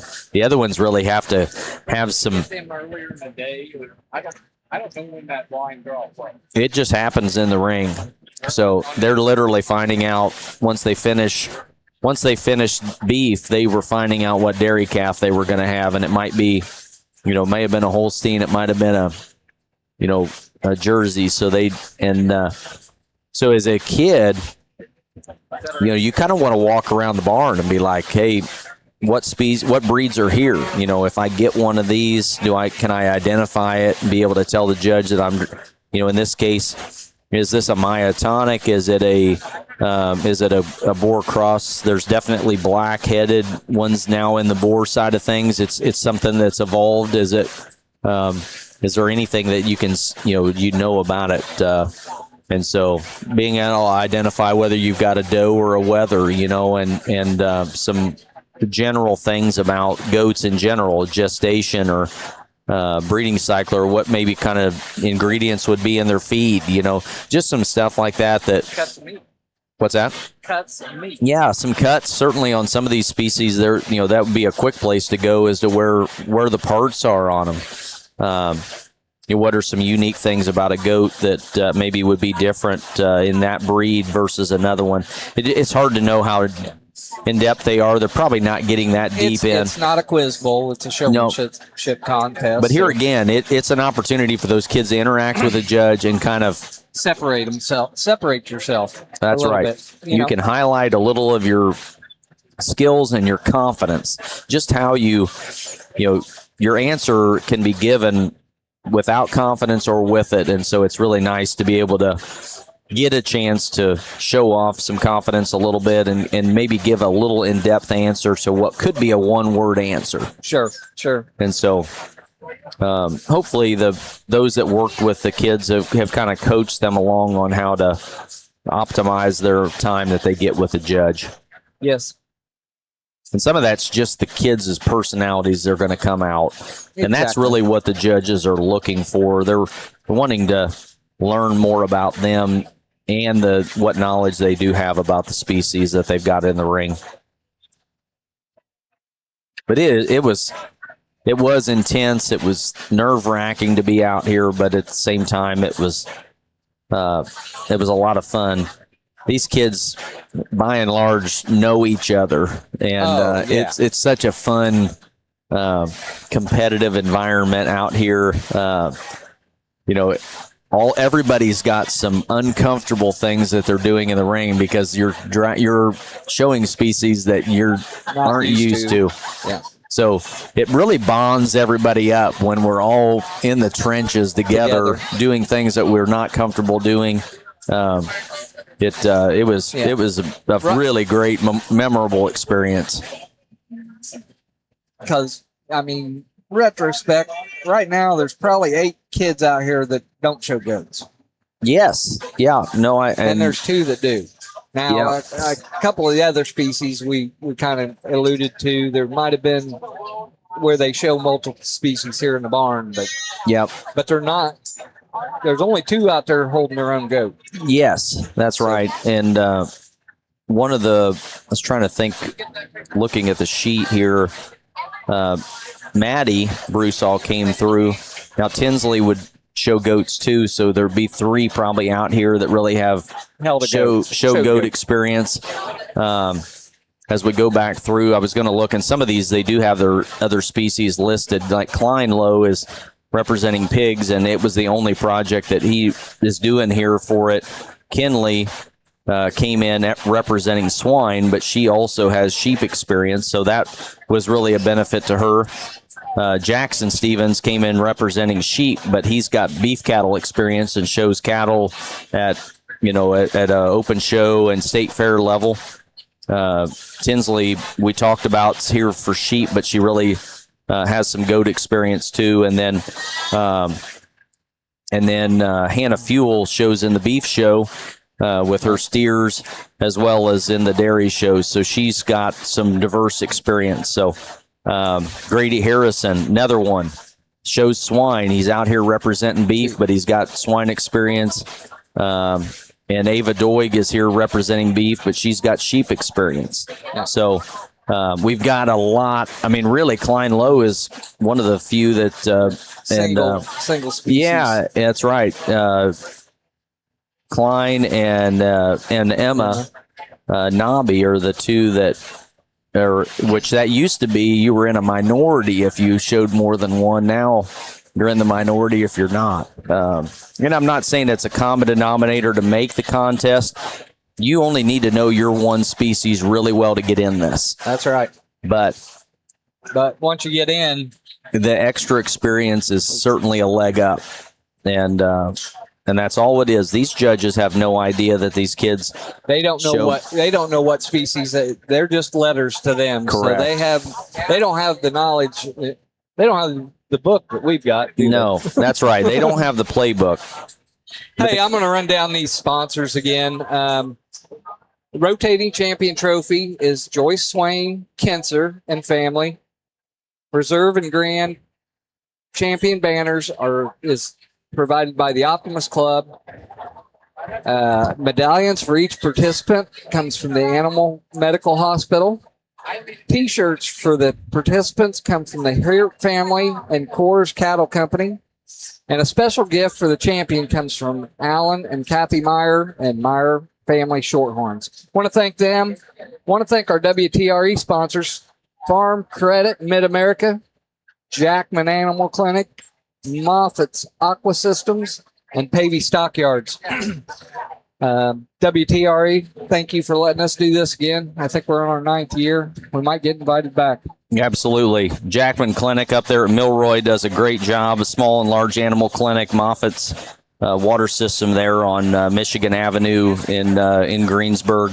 Terrific place for reverse osmosis, filtration type stuff. Water softeners. Water softeners. Salt. They do water delivery if you're in town and want to have 5-gallon water or 3-gallon water tanks. They do a great job of not only offering them to pick up, but they do have a delivery service too. So Pavey Stockyards in town. Thank you to Alan Meyer and Pavey Stockyards and all that they do. They're big supporters of our auction.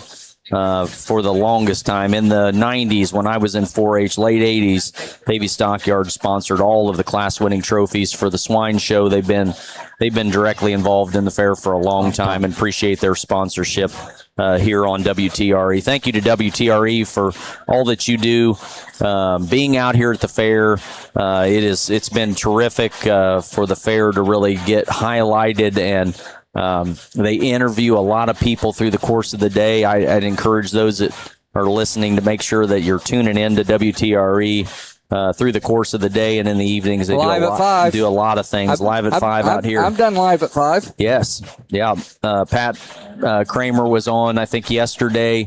Did his interview. We've had a lot of outstanding members of 4-H that have been honored through the course of this week.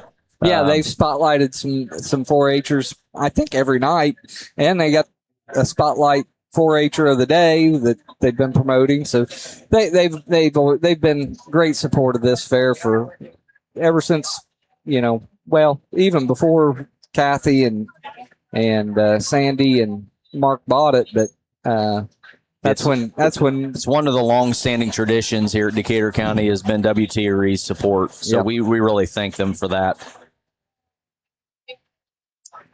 And they support high school sports, and yes, big T-shirt reveal typically is out here. Don't they do? I already did it. All right. It's a real nice shirt.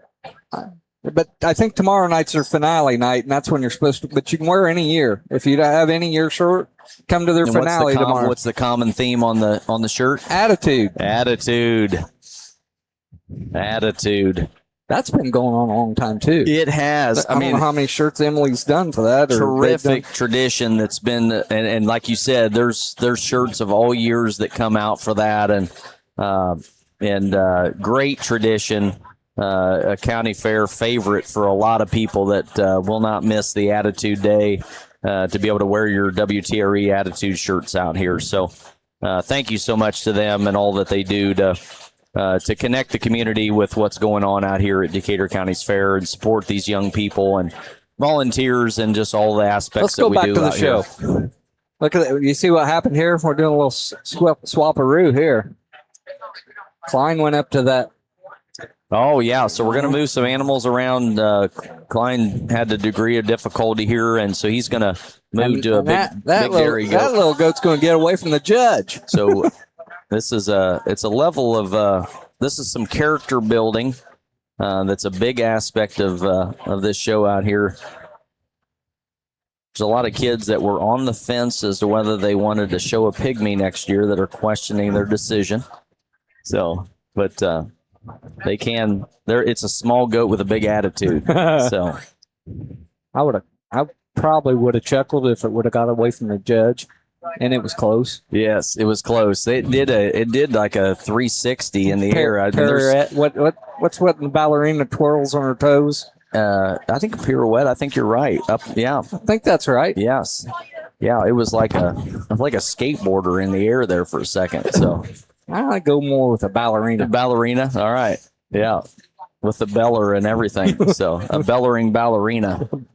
So for those of you late tuning in, we've got Ava Doig and Grady Harrison out here representing beef, Hannah Fuel and Emma Nobby representing dairy, Tinsley Broussard and Jackson Stevens representing sheep, Kenley Hill and Klein Lowe representing swine, and Maddie Broussard and Kennedy Sundell representing the meat goats and dairy goats.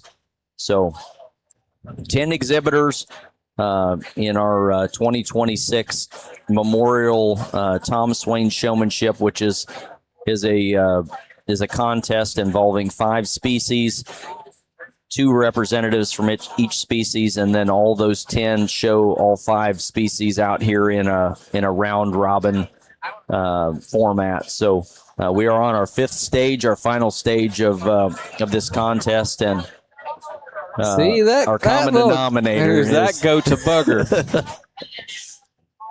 So it's an elusive one too when it comes to the recatch. But the collar. So I think what's interesting is the collar stays on, but that goat gets your hand twisted up enough that it figures out. It's a bugger. Oh. I don't know whose goat it is, and I want to apologize for calling your goat a bugger. But probably the most intelligent one out there, though. I would say if we did an IQ test, that one's going to take the cake. I'm going to apologize for calling somebody's project a bugger, but sometimes you got to call it. Yeah. Well, fool me once, shame on me. Yeah. Fool me. No, you. Oh, yeah. Fool me twice, shame on me. So, that's right. Somebody's texting. So Klein breathed a sigh of relief when it got away from a second person, though. It took a little bit of away from that mishap. But we have definitely had animals get away in the ring. Sheep have probably been notorious because they're not on a halter. You're holding them. We've had steers go back to the. We've had those instances over time, and it's how you react to it, how you stay calm, keep your attitude up. Just be positive. All of that really don't. Even if you are frustrated, don't show it. Internalize your frustration as much as you can, for sure. Because all these kids are nervous. I mean, there's a lot of good reasons to be nervous out here. She might have asked a couple questions, and I think maybe she's kind of going over what she was looking for in the answer. I'm just by the way that she's kind of lecturing through the kids, I think she's explaining to them what she was looking for in an answer on them. So. Great experience for them out here to really kind of understand what the big picture is, and this will be wrapping up the our final stage here before before the judges come back with submit their cards and we get our final scores. So you were talking about the hogs that run the rail, and we've talked about all this. We've had it all before. We have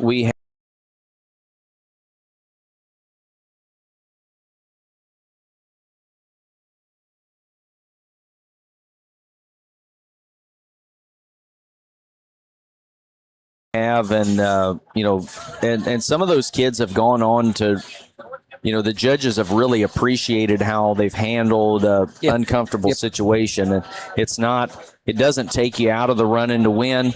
It's really, you've got to kind of go into that with the opportunity to show how you're going to react calmly and cool, and recover back and kind of get your game face back on and act like it really didn't affect you that much. I think that's what they're looking for in some adversity that these kids run into. So, hey, we're going to hit our commercials, give the judges time to tally their votes, and I don't know, we might have some more promenade going on, but we'll grab a few commercials here, thank our sponsors, and we'll be right back. The Jackman Animal Clinic in Milroy is a full-service veterinary clinic that has been serving southeastern Indiana since 1979. They're committed to providing high-quality and compassionate veterinary care throughout the life of your pet or livestock. Their services and facilities are designed to assist in routine preventive care for healthy pets and farm animals, early detection and treatment of disease as your animal ages, and complete medical and surgical veterinary care as necessary during his or her lifetime. Open weekdays 8 to 5 and Saturdays 8 to noon. Jackman Animal Clinic is located at 700 East Main Street in Milroy. Phone 765-629-2134 or see them online at jackmananimalclinic.com. Pavey Stockyards, a locally owned and operated business for over 70 years, is currently buying all classes of livestock. Located at 324 West McKee Street in Greensburg, Pavey's has a rich history in Decatur County. Pavey's stockyard owner Alan Meyer, along with cattle buyer Carl Meyer, Secretary-Treasurer Carol Narwald, conduct business daily and invite you to call 812-663-4611 for current pricing. The backbone of America has been built on handshakes. In a handshake, there is trust, honesty, and a mutual commitment to building a long-lasting relationship. At Farm Credit Mid-America, we remain true to those principles. And while the world around us may be changing, we remain focused on securing the future of rural communities and agriculture. One home, one farm, and one business at a time. Do you think haggling over a price is fun? Do you like matching negotiating wits with a salesperson? If so, then you shouldn't buy a water softener from Aqua Systems, because we believe you should know the price up front and avoid pleasure. After all, you're the customer and you should be treated like an adversary.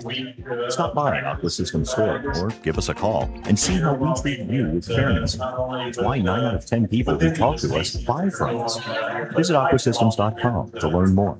Talk to folks at Moffitt's Aqua Systems, 663-8288. all right, we're back. We're back here at the Decatur County 4-H Fair. We're doing the 52nd annual Tom Swain Memorial Showmanship Contest. And here in a moment, we'll we'll be a chance to run through all of our sponsors. They're doing some calculations. Yeah, so we're here in a moment. We'll be selecting our champion and reserve showman here in the Tom Swain Memorial Showmanship Contest. So they're going to bring all the exhibitors out, and they're reintroducing those to the crowd. So I want to thank Farm Credit Mid-America, Jackman Animal Clinic, Moffett Aqua Center, and Pavey Stockyards for being our sponsor. Thank you to WTRE for allowing this broadcast to happen and highlighting these kids here this evening. I know we won't get them all, but I'd like to recognize some of the Tom Swain committee. I see Steve Gunn standing there.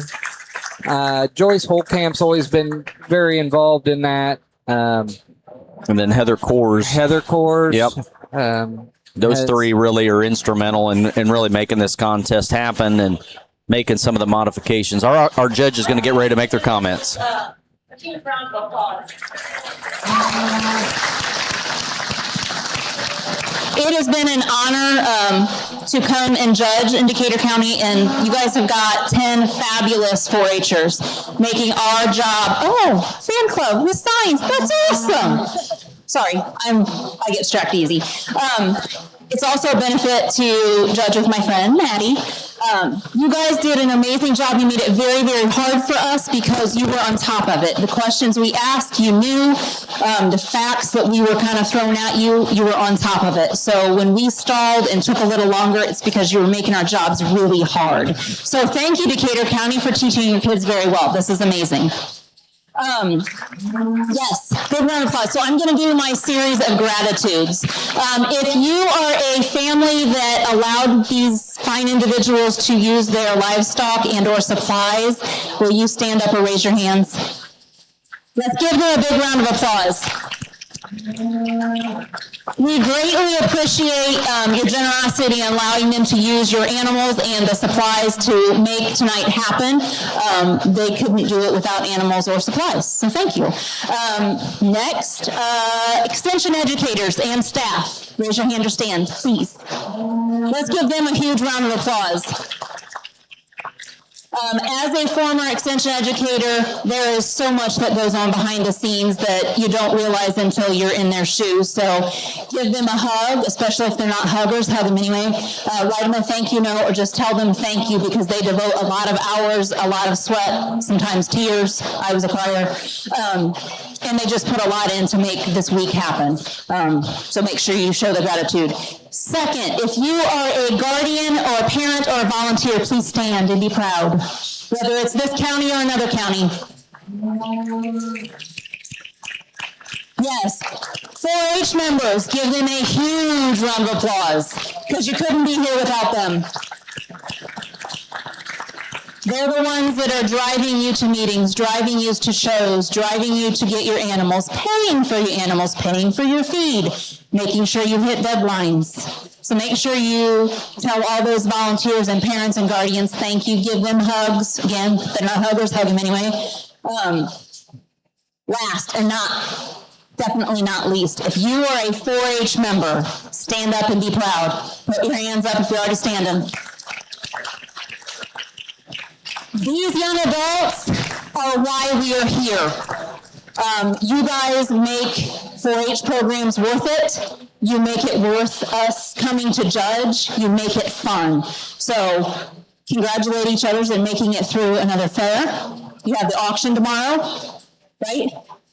So congratulations on making it through another year. Just for the audience, some of the questions that we ask breed ID, we ask ear notching on pigs, we ask gestation period, we ask some random facts, like how much does a gallon of milk weigh? 8.1 pounds. If you don't believe me, go home and weigh a full gallon of milk. What else did we ask?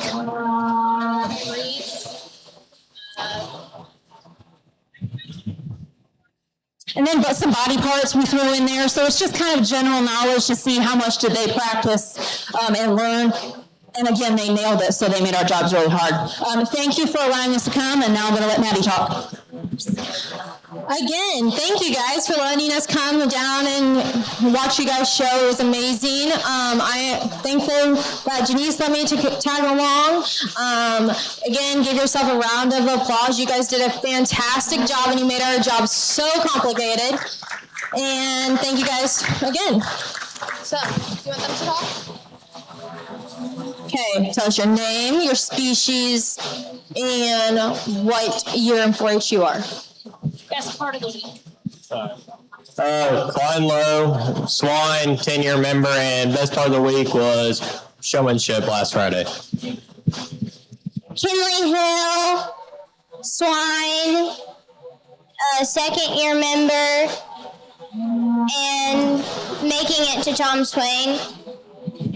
Isidore, Beef, fifth-year member, and spending time with friends and making memories. Hannah. I am the dairy representative, one of them. I am a 9-year member, and probably the most memorable part was showing all 14 of my cows. Hi, I'm Kennedy Sundahl. I show dairy goats, and I'm a 9-year member, and my favorite part was getting to teach and learn from all the 4-H'ers for Tom Swain. I'm Tinsley Broussall. This is my 7th year, and I got in through sheep, and my favorite part was getting to teach others how to use the animal. Maddie Broussall. I came from Meat Goats. This is my 9th year. My favorite memory from this fair is walking around with friends and family. Grady Harrison. I show beef. I'm a 6-year member, and my favorite memory is getting Tom Swain for the first time. I'm Emma Navi. I show dairy, cattle. I'm a 7th year member, and my favorite part of the week is just being able to spend time here at the fair and seeing all the animals that all these 4-H'ers put a lot of work into. My name is Jackson Stevens, and I'm a 5th year 4-H member, and I got in through the sheep.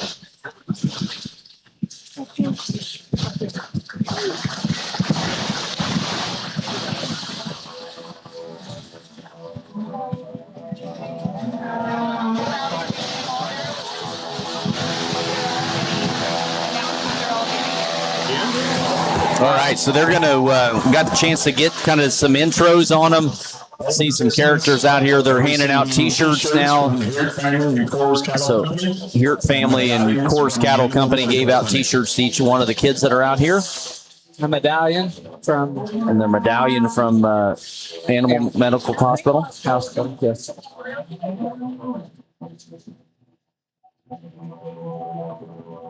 So in a moment they're gonna name the reserve champion, and then they'll name the champion here in our 2026. They've got both banners out there. They might trick us. They sure might. So they've got the hardware and all of our kings and queens. So There we go. Okay, so did you have fun?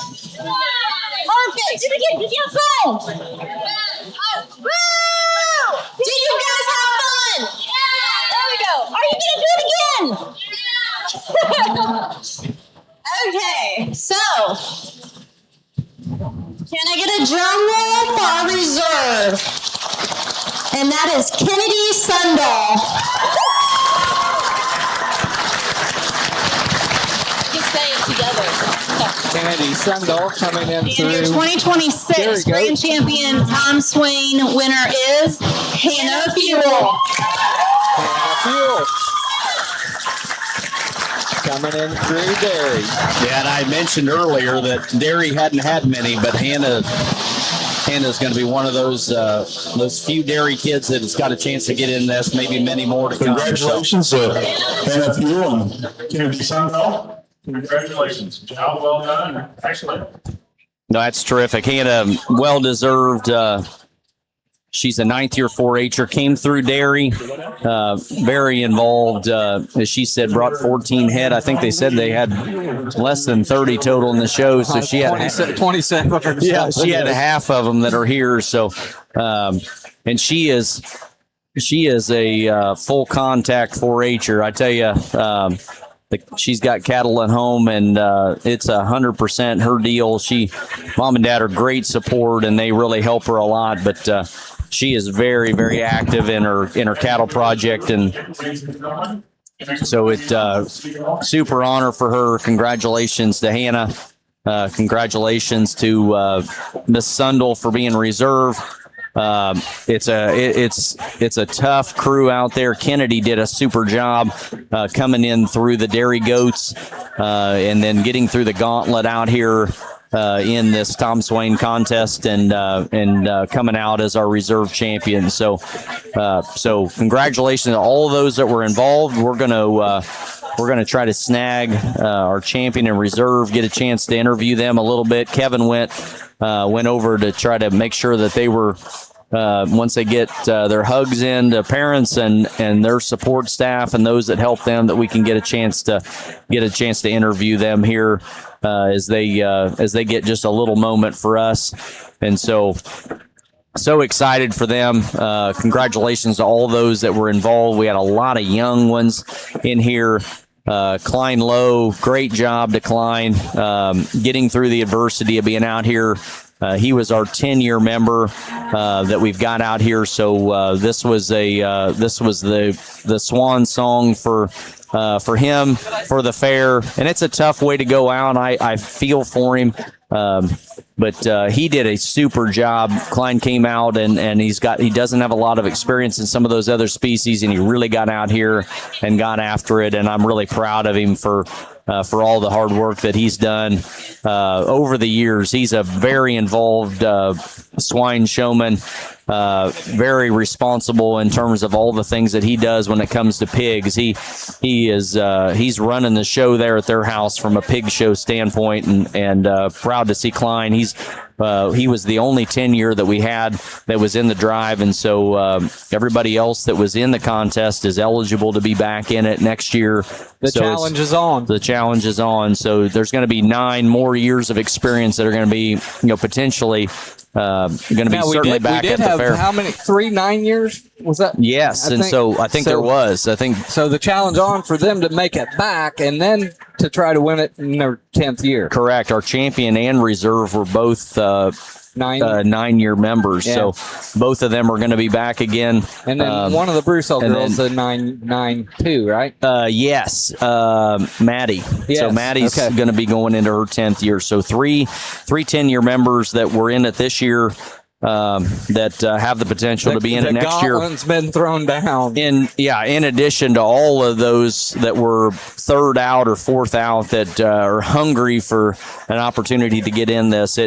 That's one thing that's really interesting is from year to year, there is some turnover that happens, and it's situational on how you got along on Showmanship Day, and the level of competition is just so tough. Yep. It's difficult just to be one of the 10, let alone be one of those top 2 that really catches some hardware today. But we didn't have any first-time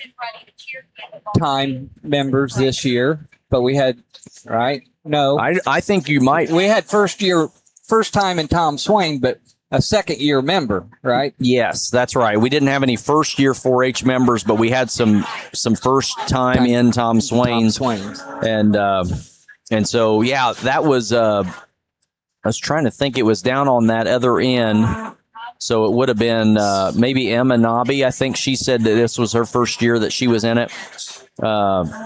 Grady Harrison certainly did. He may have been the one that said this was. This was Grady's first time that he's been in it. Ava Doig had been. Oh yeah, he could have as well. Jackson Stevens. I think that might have been his first year in Tom Swain. Yep. We had a young group, but we had a really and this could have been. And I wanted to ask Klein. This might be the first time Klein has made it in on his 10th year, and so. So that we've got really just Klein that's not going to be eligible next year going out. This is kind of the final event before our auction that's tomorrow. So what time's the auction tomorrow? Do you know? I believe it starts at 1:00. 1:00. They do a really nice. If you're interested in being part of it, they have a little luncheon before that for anybody that's interested in supporting these kids and being a part of the buyers group. And then the auction will start, and I do believe rabbits are first, poultry second, and then from there, I'm not sure what those next species are on it, but they do rotate that order, so it changes a little bit every year. But if you've got time and you're interested in supporting the kids, we do have that, and that'll be right here in the show ring in our main livestock building tomorrow at 1:00.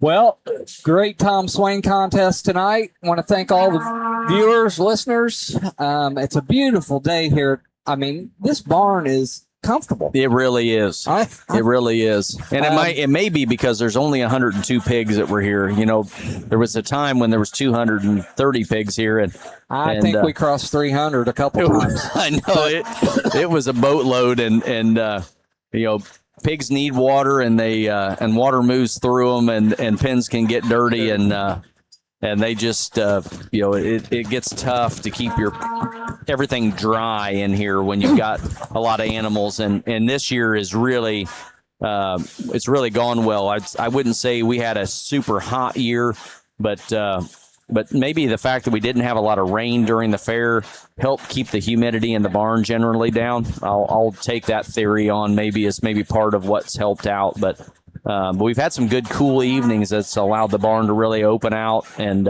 air out and kind of get reset on some good air for the next day. So yeah, it's super pleasant in here. So this big monster fan they've got over the show ring, I think when they put that in several years back, that really made a big difference, just stirring this main air, and we've got a plethora of fans on every corner of the show ring. So we're moving some air around here. We got a tractor pull tonight down at the track. We got 2 for Tuesday on the Midway. Invite everybody to come out, enjoy that. If you can't, come out tomorrow night, free parking, and it'll be the last blast for rides. A lot of the livestock will be dismissed, and by the time people get here, if they don't come to the auction in the morning, but been a real good fair, great contest tonight. Thank all the sponsors. We're checking out. All right. Not going to do any interviews. You don't think it was going to work out? I didn't know if you caught anybody or not.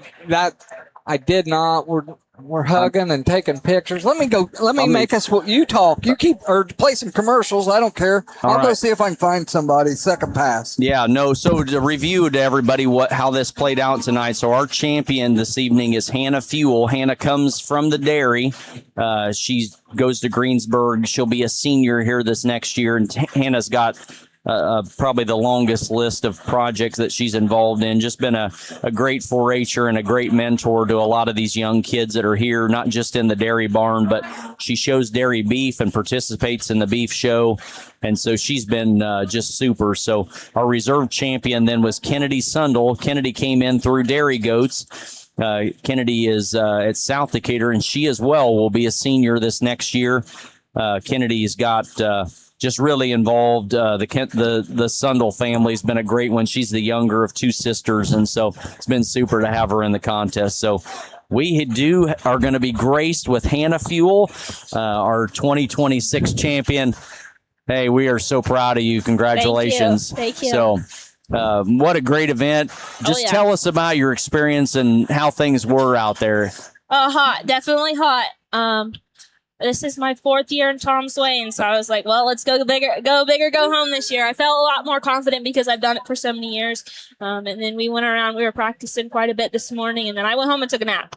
So to get my mind off things, and then we came back, studied a little bit, and then we were in the ring. Okay. So, All right. Of the species, what would you say challenged you the most? Pigs. My pig was running around. Boy, I was like, oh, man. You know, when it started off, that pig was giving you try. I thought you really came around and got him settled back down. That pig one is really tough because you don't have direct control. You're kind of a guider out there, and it's that not like my cows. No, and that pig can feel some frustration, and so I thought you really kind of came around to that. That really showed a lot of maturity out there. So they didn't ask a lot of questions, but the question side of it sounded like it was pretty straightforward. And so all thanks to you, I knew most of them.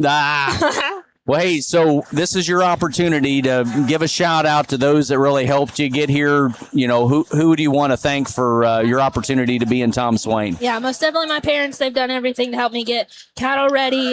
They were washing cows when I was taking my nap. Katie Vandenberg, she was sat back there and was like, breathe, you're fine, drink water, you're good, go back in. Your therapist. Yes. You taught me a lot of tricks and tips. Just evaluating, and then I knew a bunch of facts because of you when livestock judging. Everyone here, including the 4-H'ers, like even the ones that had the pigs running away, Mace and Bowdy. It's okay. We've knocked them out with it. Yeah, no, that was great. Well, congratulations. It's a huge honor. We're glad to see your name get carved on this trophy with a long list of others that have come before you. So Hannah, congratulations, and enjoy the rest of the fair. Okay. Appreciate you tuning in with us. Yeah. Thank you. Thank you. That's all right. So Hannah Fuel, our 2026 champion, comes through dairy.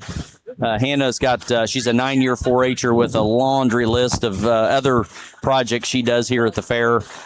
So excited for it was her 4th year in it, she said, and so she's really learned just over having some time and ring experience. It's just there's no substitute for being out here and getting in those situations, and no doubt her last 3 years really helped prepare her for this one. So. Well, like I said, great contest tonight. Got a little bit more fair to get in, and thanks to all the sponsors. Thank you to WTRE. Yeah, thanks Farm Credit Mid-America, Jackman Animal Clinic, Moffett Aqua Systems, and Pavey Stockyards, our sponsors here for the 2026 Memorial Tom Swain Showmanship. We appreciate your support. Thank you to WTRE for all that you do. Kevin Kreitz and Andrew Gauck, I thoroughly enjoy being on this with you, Kevin. It's always